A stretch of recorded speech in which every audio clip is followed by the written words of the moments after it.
வாங்கி கொடுங்க. காசு இல்லை. வாங்க டீ வாங்கி கொடுங்கப்பா. டீ கடை இல்லை. அந்த இருக்கு பாருங்க.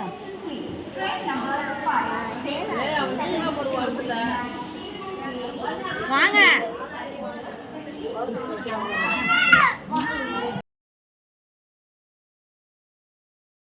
நானா சொன்ன உன்ன மகாராணி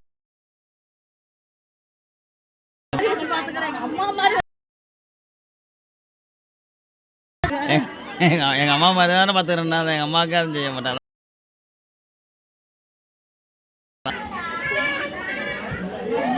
வாங்க டீ கடைக்கு. வாங்க.